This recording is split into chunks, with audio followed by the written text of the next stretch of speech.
নরসিংদীর রায়পুরা উপজেলায় যথাযোগ্য মর্যাদা ও উৎসাহ উদ্দীপনার মধ্য দিয়ে মহান স্বাধীনতা দিবস পালিত হয়েছে। দিবসটি উপলক্ষে দিনব্যাপী নানা কর্মসূচির আয়োজন করা হয়। স্বাধীনতা দিবস! নরসিংদীর রায়পুরা উপজেলায় যথাযোগ্য মর্যাদা ও উৎসাহ উদ্দীপনার মধ্য দিয়ে মহান স্বাধীনতা দিবস পালিত হয়েছে।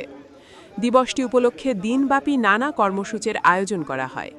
সকালে শহীদদের স্মরণে কেন্দ্রীয় শহীদ মিনারে পুষ্পস্তবক অর্পণের মাধ্যমে কর্মসূচির সূচনা করা হয়। এ সময় বিভিন্ন সরকারি বেসরকারি প্রতিষ্ঠান, রাজনৈতিক সংগঠন এবং সর্বস্তরের মানুষ শ্রদ্ধা নিবেদন করেন। অনুষ্ঠানে উপস্থিত ছিলেন রায়পুরা থেকে নবনির্বাচিত সংসদ সদস্য জনাব ইঞ্জিনিয়ার আশরাফ উদ্দিন বকুল। এছাড়াও উপস্থিত ছিলেন রায়পুরা উপজেলা নির্বাহী অফিসার মোহাম্মদ মাসুদ রানা। এছাড়াও রায়পুরা উপজেলার বাংলাদেশ জাতীয়তাবাদী দল বিএনপি ও এর অঙ্গ ও সহযোগী সংগঠনের নেতৃবৃন্দ সহ স্থানীয় গণ্যমান্য ব্যক্তিবর্গ অনুষ্ঠানে অংশগ্রহণ করেন। আলোচনা সভায় বক্তারা মহান মুক্তিযুদ্ধের চেতনা ধারণ করে দেশ গঠনে সবাইকে ঐক্যবদ্ধভাবে কাজ করার আহ্বান জানান। তারা শহীদদের আত্মত্যাগ গভীর শ্রদ্ধার সাথে স্মরণ করেন এবং দেশের উন্নয়ন ও অগ্রগতির ধারাবাহিকতা বজায় রাখতে সকলকে সচেতন ভূমিকা পালনের গুরুত্ব তুলে ধরেন।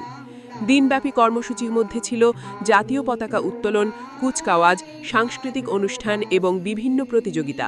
এতে অংশ নেয় বিভিন্ন শিক্ষা প্রতিষ্ঠানের শিক্ষার্থীরা।